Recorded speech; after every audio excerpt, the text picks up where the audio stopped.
This next video will make you question everything. So remember, this is for entertainment purposes only. Let's check them out. A bone to pick. If there's one thing ancient Egypt is frighteningly famous for, it's their mummies. Mummies, not mommies. Though you may want your mommy once we're done here. Now, mummification is a burial process by which all moisture is removed from a body, leaving dried forms that don't easily decay. Egyptians damn near perfected this process, and as such, it's estimated more than 70 million mummies were created during the ancient Egyptians' time. However, back in 2021, a newly discovered mummy stood out from all the others. It was a 4,000-year-old mummy found inside a tomb in Aswan, once known as the ancient city of Swenet, though it wasn't the mummy archaeologists were expecting. They were investigating the reign of Egyptian queen Hatshepsut. But a series of bad omens struck the team, almost like they were being warned away from the burial site. Y'all gonna learn to leave this stuff alone, man. How many more people are gonna have to be cursed before we realize we need to kind of leave this stuff alone, man? At the same time, it's still fascinating discoveries, though. I just ain't doing it. Violent sandstorm had practically blinded them, delaying their journey, along with all the elements of the desert environment working against them. And once the team finally made the mere 650-foot journey to the site hidden in the cliffs, Hatshepsut was nowhere to be found. But someone else was. Really? However, this 4,000-year-old mummy wasn't a real mummy. Once the lid of the terracotta sarcophagus was removed, what they found was little more than a skeleton wrapped in a black shroud, which, despite not having been buried properly, was still immaculately preserved. But who the skeleton belonged to was an even bigger shock. Bone experts revealed the remains were that of a woman who was around 70 years old. In ancient Egypt, the average life expectancy was a mere 25 to 35 years of age. Wow. Women's life expectancy was usually lower due to the risks of childbirth. So making it to 70 was almost unheard of. Who this woman is and how she lived as long as she did is still a mystery to this day. Well, that's just fine. Nothing unnerving about a black shrouded skeleton nobody can identify or explain at all. Someone hold me. What's the life expectancy now? The average life expectancy? Does anybody know? I want to know. Because hearing that for them back then, I would roughly say what, about 60s, 70s, 60, 70 years old? Interesting. That's pretty interesting. Tunnels to the tomb. The Great Pyramid of Giza is classed as one of the 7 wonders of the ancient world, with very, very good reason. At 454 feet tall, this thing has a volume of 92 million cubic feet, which is made up of limestone, granite, mortar.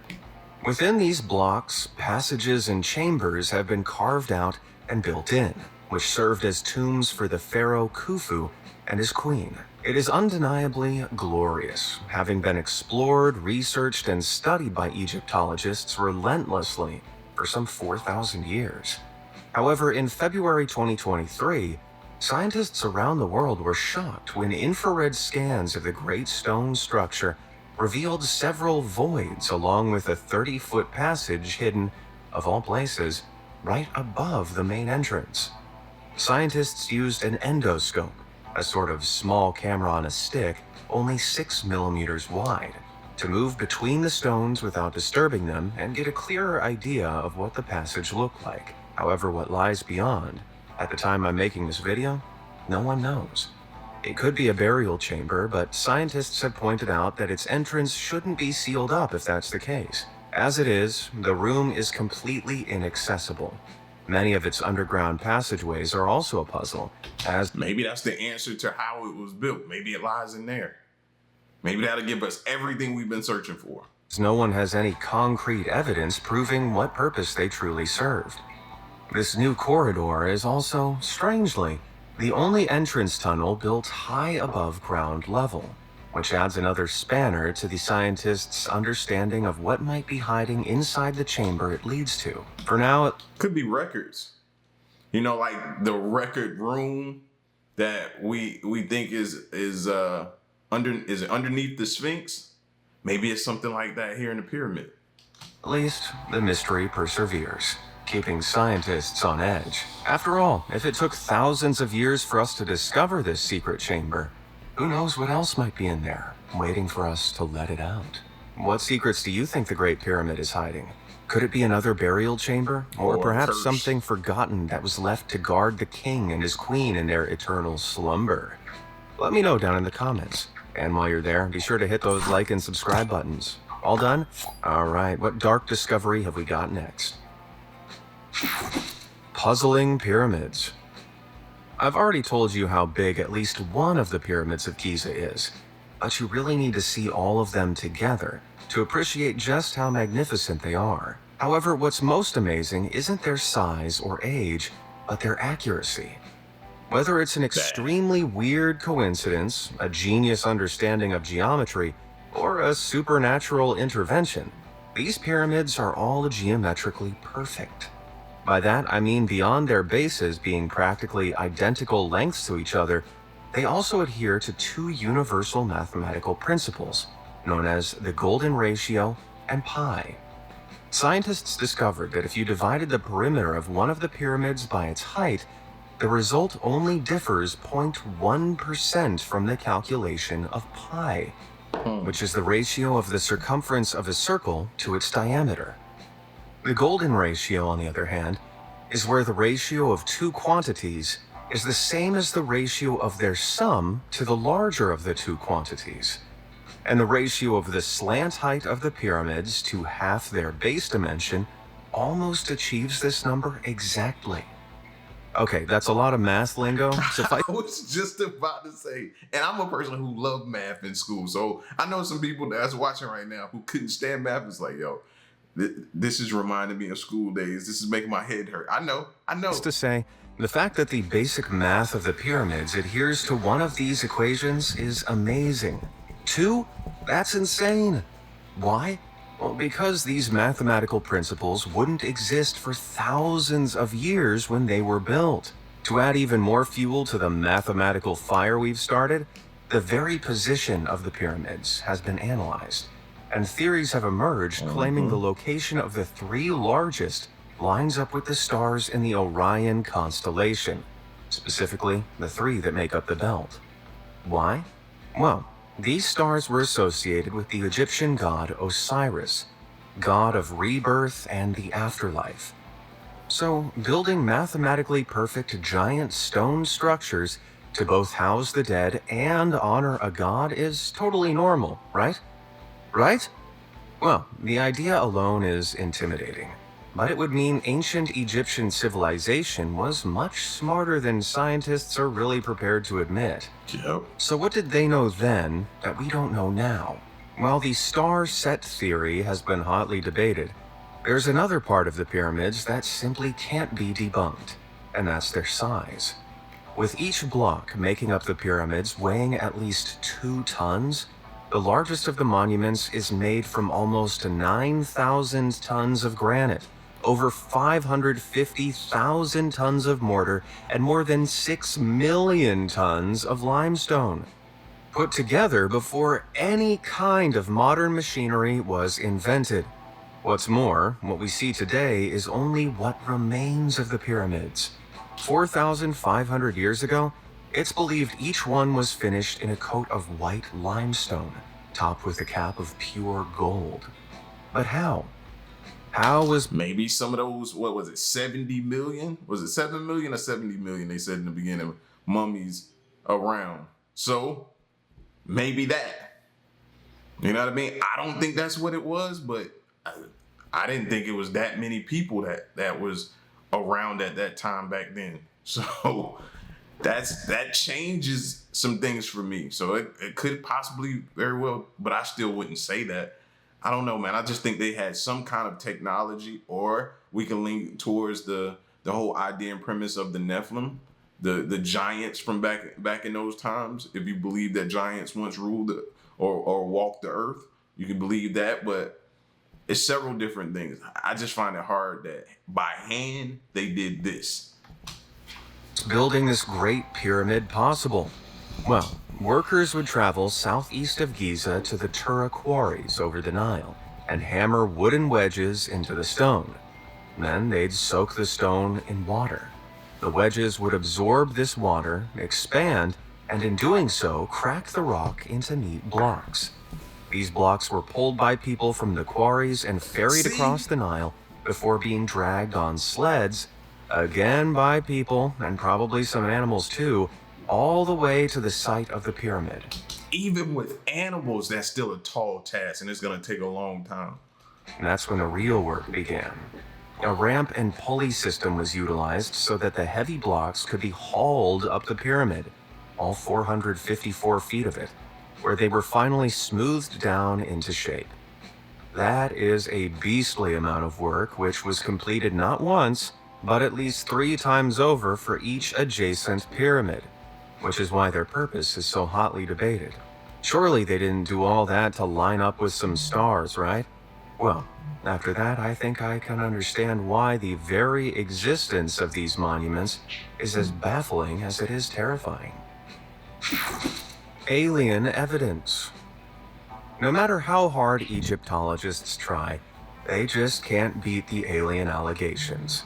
Any weird artifact, tomb, or new discovery will instantly set the conspiracy community off, claiming the ancient Egyptians weren't actually that smart and that they only achieved these amazing feats of engineering and construction with the help of aliens.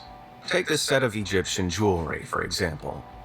Those stone beads were actually made from meteorites. And that's not all. King Tut's most treasured dagger was also found to be made of meteoric iron. While the most logical conclusion is that ancient Egyptians recognized the worth of the metallic space rocks and treasured them for their unique properties, conspiracy theorists believe they were alien gifts. Oh boy. And the crazy claims don't stop there.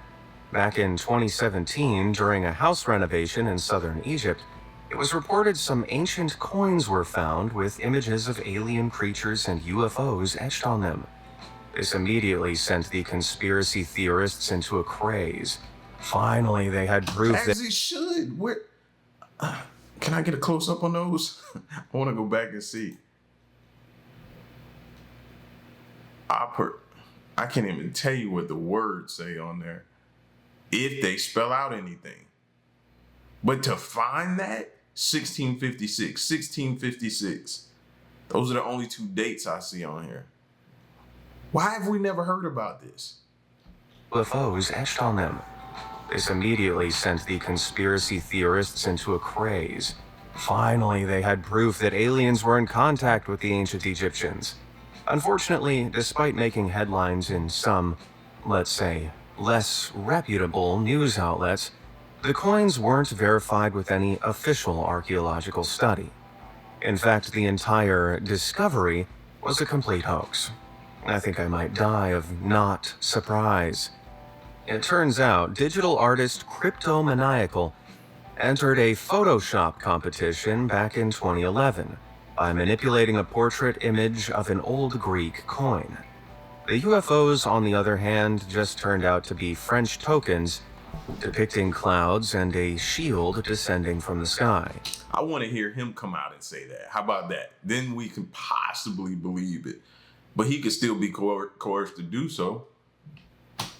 Which those news outlets would have realized if they'd done any research at all. I don't know. Well, that figures. But what I really want to know is what the conspiracy theorists thought aliens needed with coins. Like, these guys have conquered the technology behind space travel. Surely they had the tech for cashless society. Under wraps. Crocodiles are scary enough, but this next discovery takes that fear to a whole new level. Back in January 2023, archaeologists excavating an undisturbed tomb on the western bank of the River Nile uncovered something unexpected. Laid out before them were more than 10 mummies more than 2,500 years old. But they weren't humans. They were crocodiles. Some small, some more than 7 feet long, all preserved in time. And terrifyingly well preserved at that. As it turns out, their mummification process had been very unconventional. Usually mummifications Is it me or that Joker look like he still could have been alive? You know what I mean? And I'm skeptical. Ever since I learned that they can slow their heart rate down and they look dead, but they're not. Yeah, I ain't even comfortable walking up to a dead one. involve removing the organs before filling the body with sweet-smelling aromas and salt. They were then covered in resin and wrapped in linen. But these crocodiles were buried without resin or linen. Traces of rope on the croco mummies hint that they were tied up until they became dehydrated. And, well, you get the idea. But why would anyone do this to one croc, let alone 10? Well, crocodiles were typically associated with the crocodile-headed god Sobek, and were often bred solely for sacrifice. Bread? Yikes. These sacrifices were used to ask help from Sobek, who they believed symbolized fertile soil for crops and protection from deadly reptiles. Oh, the irony. Previous tombs excavated by archaeologists have revealed similar crocodile mummy hoards, many of which are now on display in museums around the world. But what's unnerving is that none discovered before have been preserved like this. Could it be these were some of the first animal mummies ever made? Is that why the process was so incomplete? The exact answer still eludes researchers to this day, which somehow is more unnerving the more you think about it. A handy trade. The ancient city of Avaris was once home to Egyptian royalty, specifically the kings of the 15th dynasty of Egypt, known as Hyksos. Though these kings did not rule all of Egypt, writings reveal Hyksos were feared above all others at the time. Archaeologists have tried to uncover exactly what it was that made them so feared, and back in 2012, they found out why. These archaeologists were excavating a Hyksos palace in Avaris when they discovered a series of pits that would have been the entrance to the throne room. As they dug further down, they suddenly realized that they weren't moving aside rocks, but bones. Hand bones. The more they dug, the more bones were revealed, until they saw that in 3 pits there were some 18 human hands dating back some 3,600 years ago. What sick obsession did Egyptian royalty have with hacked off hands? Well, as with most things, it's believed that it was all down to a ritual. A soldier would present the hand of an enemy in exchange for gold. Each pit represents a ceremony, most likely a celebration of their enemy's defeat. Or, considering their placement, they might have been placed in the pits to intimidate anyone walking into the throne room. I feel intimidated just learning about them, never mind seeing them. While incredibly gruesome, what's really thrown Egyptologists is the size of the hands. They're unusually large. What the significance of that is, researchers don't know. But it's believed the hands all belonged to men and possibly one woman. Even creepier, Probably bigger the hand, the bigger the sacrifice or something like that.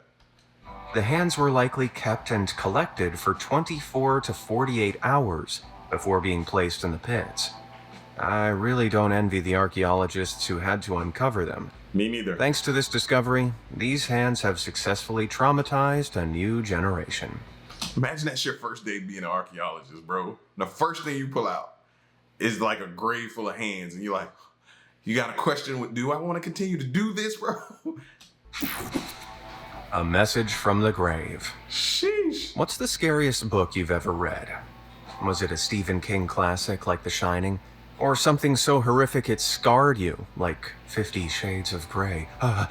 Whatever it was, I can tell you now, it was nowhere near as terrifying as the Books of the Dead. Each written around 1550 to 50 BC by ancient Egyptian priests, these artifacts are some of the most incredible and terrifying ancient discoveries ever found. The scrolls, made of papyrus, include funerary texts which are made up of magic spells, each one written to help a person through the afterlife. But it's not a finite text, like the Bible, for example. Each scroll was filled with spells tailored to the person set to travel the afterlife, like a will, but magic and creepy. with many scrolls even illustrated with the journey the person would take through the afterlife. Creepiness aside, what it has done is given scientists an incredibly generous understanding of their religious beliefs, afterlife rituals, and of course, their beloved gods. A very recent discovery of a particular book was unearthed in Saqqara back in February 2023. This scroll is a huge 52-foot long, and the text is more than 2,000 years old. Researchers believe that it was owned by a man and his wife, since they feature quite a few times in the book. Books of the dead continue to astound scientists when they're found, because it shows just how obsessed the culture was with death itself. It's a trap.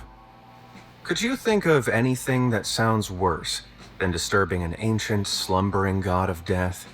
While it might sound like a scene you'd only find in a fantasy book, this is exactly what archaeologists did when they stumbled upon the tomb of Osiris. Now, Osiris is an ancient Egyptian deity responsible for ruling the afterlife and overseeing the judgment of all souls who enter his realm. But being a god, you wouldn't think he had a physical presence on Earth. However, back in 2015, when scientists first fully uncovered the tomb on the bank of the Nile in Abydos, they had to wonder if these gods had once been real. Reliefs on the wall show demons brandishing knives. A statue of Osiris guards the funerary chamber of the tomb, and a huge 11-foot staircase leads further down, apparently guiding anyone unfortunate enough to step foot here down to the underworld. Like that wasn't spine-chilling enough, the tomb's layout continues down vents and channels that keep going down and down, almost 50 feet, until anyone there feels like they've been buried too. As haunting as this discovery was, though, no god lies there. It's believed that this multi-level structure is actually an ancient replica of the Osirian, a complex dedicated to Osiris built at the Temple of Seti in Abydos. But that only begs the question, why would Osiris need two tombs? Unless they're not tombs, and are in fact entrances to the underworld itself, which are merely guarded by Osiris. Oh my. Ironically, the feeling of being down there is starting to creep up on me. Exactly. Again, like I said before, archaeologists are brave. We gotta salute them for what they do, man, because they don't know what they're going up against. Mummy mayhem. Okay, I don't want to exaggerate, but the next discovery we're about to uncover might just be the most heartbreaking thing you'll ever hear, depending on how much you love animals. Back in 2015, archaeologists explored a mysterious catacomb in North Saqqara, which was found to hold over 8 million mummies. Yeah, 8 million. That's enough mummies to fill the biggest stadium in the world 53 times over. Sheesh. The ancient Egyptians built this giant catacomb some 2,500 years ago, in the 4th century BC. And the mummies themselves, well, tragically, most of them were dogs and cats. They were placed right next to the Temple of Anubis, a building dedicated to the hound-headed god of death. It's fitting, but that doesn't make me hate it any less. Sadly, many of them would have been put in the tomb from birth, or from when they were just puppies and kittens, as sacrifices to the gods. So, much like the crocodiles from before, these little canines and kitties were used solely as an intermediary between humans and deities. I know if I was one of the team that uncovered this catacomb, I'd have been left shaking. You know what I'm thinking about? The way that they did things back there and how they treated death, and it was so sacred to them, and they went through this extenuous process of laying theirs to rest, right? I wonder how they would look at us today and view certain things like cremation. How would they feel about that? Or did they practice that? Because I don't hear about that a lot from back then. I don't hear about the cremation of things or anything like that. So was that frowned upon? I'm waiting to hear somebody really go in depth on that. Food, feasts, and falcons. When you think of a shrine, you tend to imagine statues, offerings, maybe some crazy photographic display that looks a little overzealous, shall we say? Well, here's a brain teaser for you. In the port city of Berenike, archaeologists have discovered a 1,700-year-old falcon shrine. Yep, a falcon shrine, as in a shrine to the birds, which contains the remains of 15 falcons on a pedestal. Except they're all headless. Why on earth? Who hates falcons that much? But that's not all. A stone monument was found in a separate room depicting 4 deities, 2 of which are completely unknown. One of them, however, does have a falcon for a head, leading researchers to believe it could be Horus, the falcon-headed god of kingship. But things get even weirder, because the remains of fish, mammals, and bird eggshells were also found littered around the shrine, along with a very alarming message. An inscription on a stone slab reads, "It is improper to boil a head in here." I'm sorry, boil a head? Were ancient Egyptians boiling falcon heads in secret here?